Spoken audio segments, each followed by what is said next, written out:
As long as you're not the defendant, courts can be fascinating. I do like being in a courtroom. They're great places to report from. This is Emma Yeomans, a Times news reporter, sitting in court for little reason, to be honest, other than nosiness. This courtroom is the Special Immigration Appeals Commission. In my opinion, it's a fascinating court. And one which would deliver a gobsmacking scoop. It deals with cases that are both immigration, asylum, citizenship related, but also have a national security component.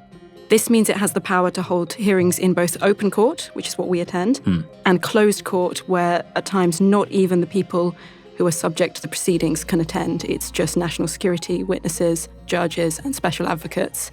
It's a really interesting court, and they hear a wide range of quite fascinating cases. And can I ask a basic question? When you say court, is it, as I imagine in my mind, is there, is it wood-panelled? Is there a judge sitting there upon high? Are there sort of, barristers for either side? SIAC, as we tend to call it, because it's a mouthful otherwise, is one of the immigration tribunals. So it's in the Immigration Tribunals building, which is not the most beautiful of buildings. Why? It's just not very interesting. It's not like the High Court where it's beautiful. Yeah. In this particular case, it was being held in a court that was in the basement with no signal, and it was extremely hot. Stuffy in there, I found. But other than that, witness boxes, judges, it's what you'd expect. Judges? Yes, it's a tribunal, so it sits with three judges. I see. And why were you sitting in that court looking at that case? Well, at the time I walked into Court 1, I didn't know what the case was. All I knew was that SIAC, this very interesting court, was holding a 4-day case.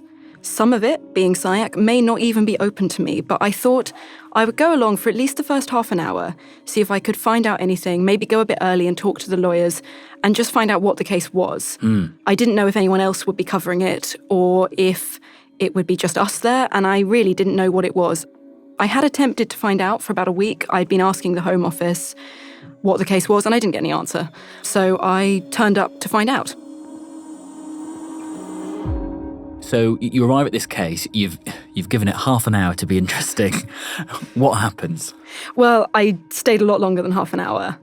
I wasn't able to talk to anyone before, so I sat at the back and I saw everyone take their seats and we went straight in. Because it was a case with a long paper-based document history, they did not spend a lot of time on case background. It went straight to it. And within the first couple of sentences spoken by, in this case, the appellant's barrister, the words GRU agent were mentioned. The GRU being a unit of the Russian intelligence services, so clearly this was no ordinary immigration case. Immediately, this seemed like it had the potential to be good. And I started scribbling in shorthand, and I don't think I really stopped until the court rose at 5 p.m. Which is where our story begins. You're listening to Stories of Our Times, from The Times and The Sunday Times. I'm Luke Jones. Today, is an Afghan refugee who worked for the government actually a Russian spy?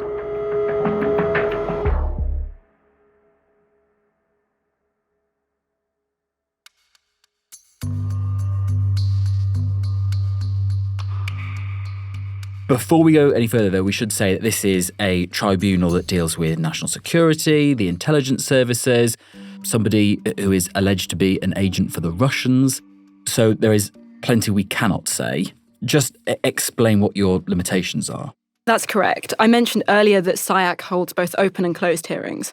I attended the open, but there will be evidence no journalist will ever get sight of, let alone the public. We won't go anywhere near it. And on top of that, this case is subject to a strict anonymity order.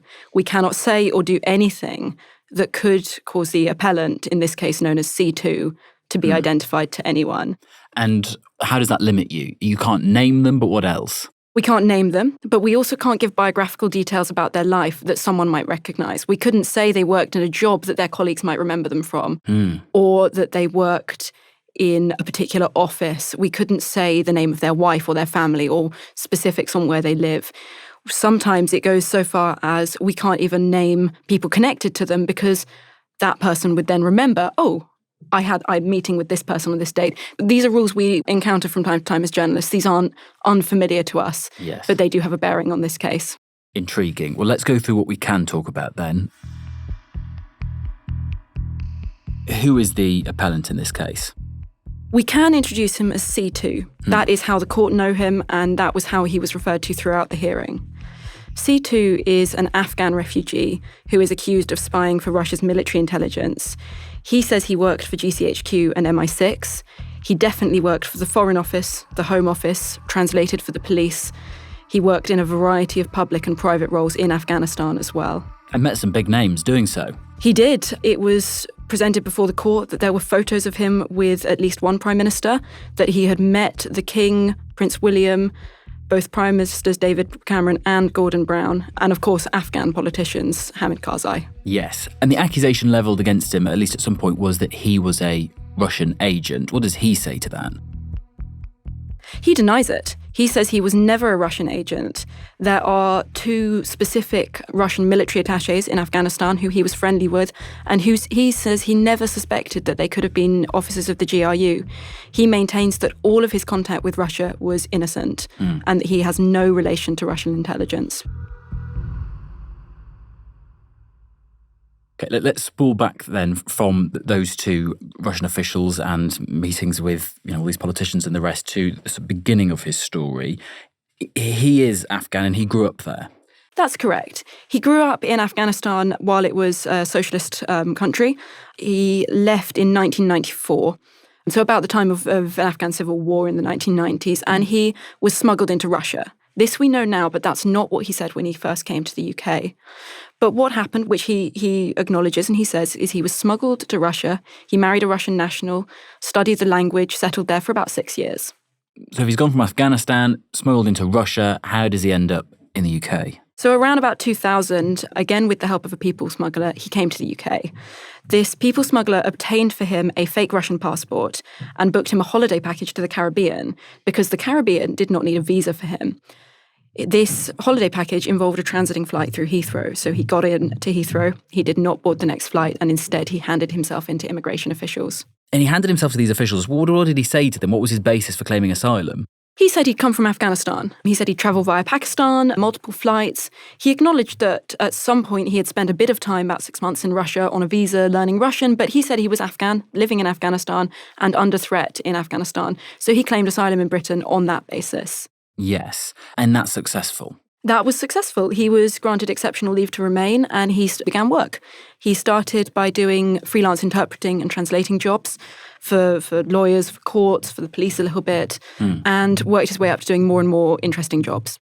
But when he was making his asylum claim, just being from Afghanistan wouldn't necessarily be enough on its own to grant you asylum, surely? No, he made more specific claims than that about his family and what they did in Afghanistan, and that he and his family were under threat from the Mujahideen. That was the basis for the threat he said he faced back home. I see. And at this point, he is in the UK because he has been granted leave to remain as part of his asylum claim. At what point does he then manage to turn that into British citizenship? So in the late 2000s, he applies to be naturalised as a British citizen, and that application is granted. He becomes a citizen. He claimed in court, and this is his story in court, that he made that application upon prompting by the MOD to allow him to apply for a certain job. I see. So it's the kind of thing you can then apply for? It is perfectly normal. He's now living and working in the UK. You said he's working as an interpreter. What kind of organisations does he work for? He starts off doing jobs for relatively small public bodies, local courts, local police, but he recognises that that is the best thing for him to be doing. And he starts applying for more and more interesting jobs, effectively. And then he gets hired by GCHQ, or so he says. Who are the signals intelligence agencies, a branch of British intelligence? That seems like working for them, working for the Home Office would be quite a hard job to get. It does. The Home Office is acknowledged. The government's evidence to court acknowledges the Home Office work. And then he goes on to GCHQ. He says, and he presented before the court a contract offer from GCHQ, as well as some forms. But the government have neither confirmed nor denied that he ever worked for GCHQ. They do deny that he was given an advanced level of security clearance there, but he says he was. And they're not confirming or denying. That's a sort of standard response when you ask about if people worked for British intelligence, isn't it? It's certainly a sensible thing for the government to say in the context. Yes. And getting these more interesting jobs, as you frame it, we think GCHQ and certainly the Home Office, do they not have to do some kind of vetting? Yes, this is a contended point. He says he had a variety of different clearances for different agencies, including the highest form of security clearance, developed vetting. The government denies that he ever received developed vetting. However, he did present a developed vetting application form, allegedly, before the court. But we don't know.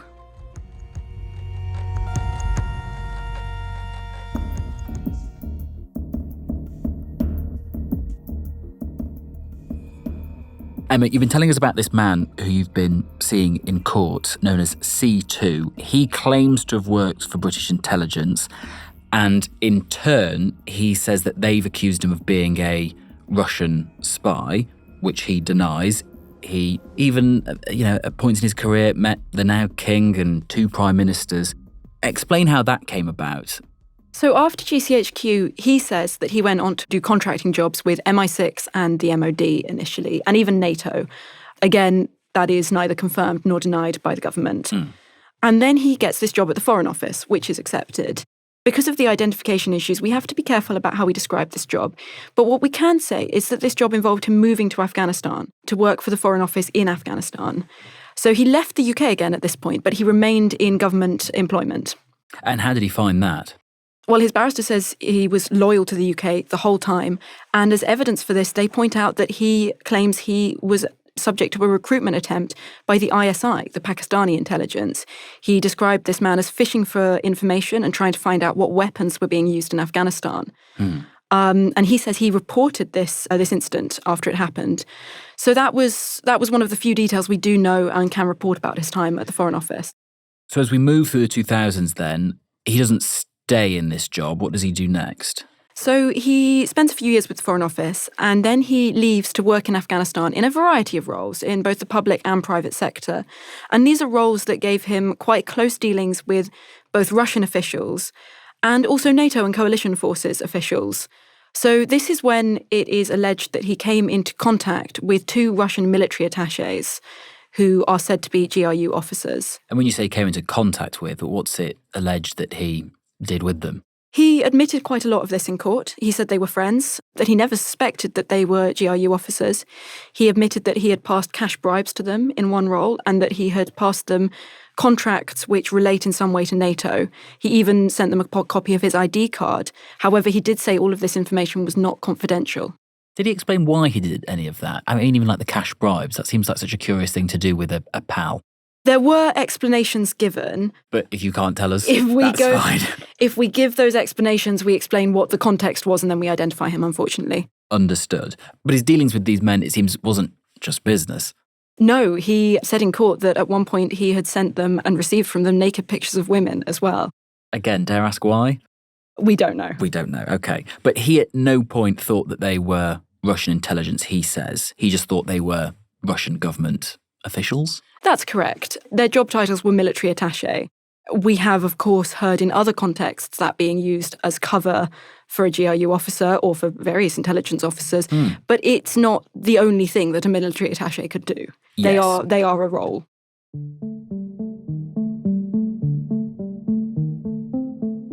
After this, he does return to the UK.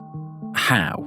He is still living and working in Afghanistan when he first comes under suspicion from MI5 for his links to Russia. This is around about 2019.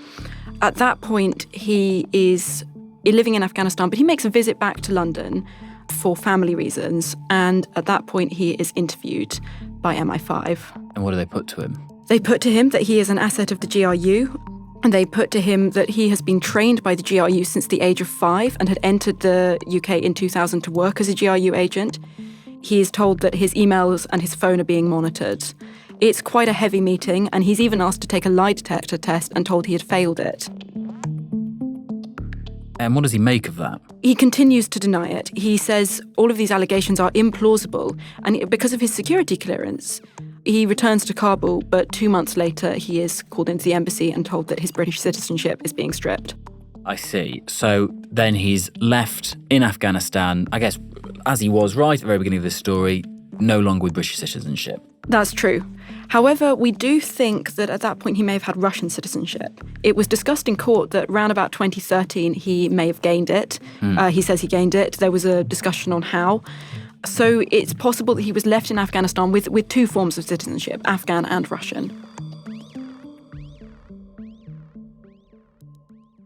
In terms of the case that you heard in this tribunal as put forward by the government, what were they saying about him? What were they alleging? Their case is straightforward, that his presence in the UK is risky and he is a threat to national security because he's a Russian agent. In submissions to the court, they say, the essential reasoning was that the security service assessed that the appellant was an agent of the Russian Military Intelligence Services, GRU, and that, should he return to the UK, there was a real risk that he would undertake activity on behalf of the GRU and that he therefore posed a risk to UK national security. And yet, he does return to the UK. He does.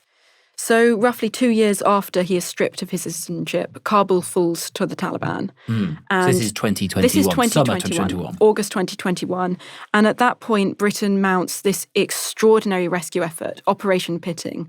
I think we evacuated around 15,000 people across 2 weeks. There was that whole argument about the animals. It was an extraordinary time. There's been plenty of discussion since of people left behind as well, people who we should have evacuated and we didn't manage. And in amongst those flights, C2 is able to board a British evacuation flight back to the UK. So he manages to get on a British evacuation flight where many others can't, even though he has recently, in the last couple of years or so, had his British citizenship stripped from him. That's correct. It is not known how.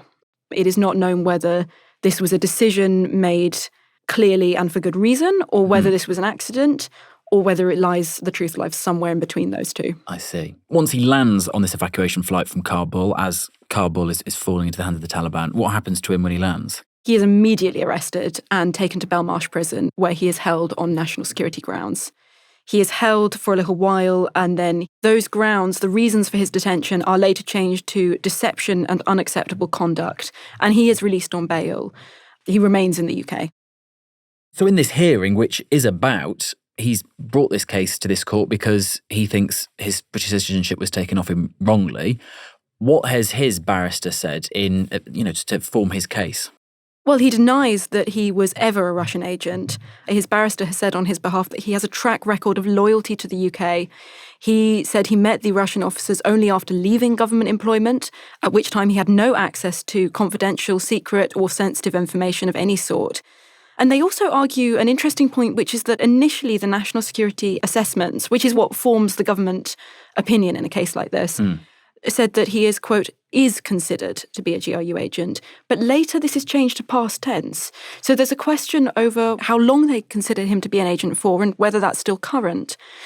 Based on this, his barrister described this security assessment as over-egged. Interesting.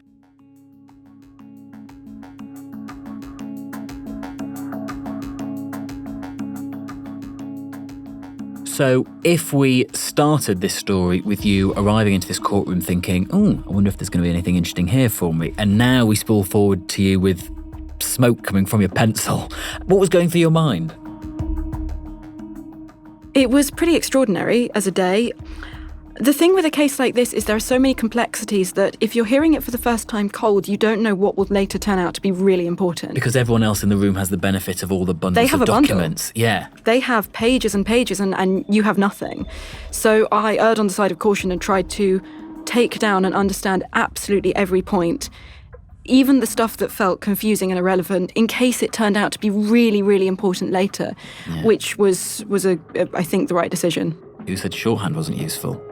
It never dies out. When will we expect some kind of verdict? In what form will that come? It will be in a written form, but we don't know.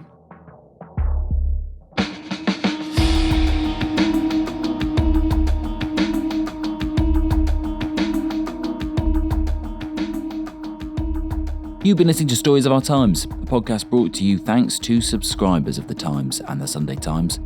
With me, Luke Jones, and my guest, Times news reporter Emma Yeomans.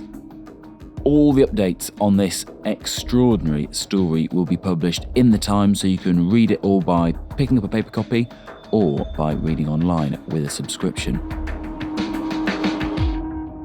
The producer today was Edward Drummond, the executive producer was Kate Ford, and sound design was by Maula Sete.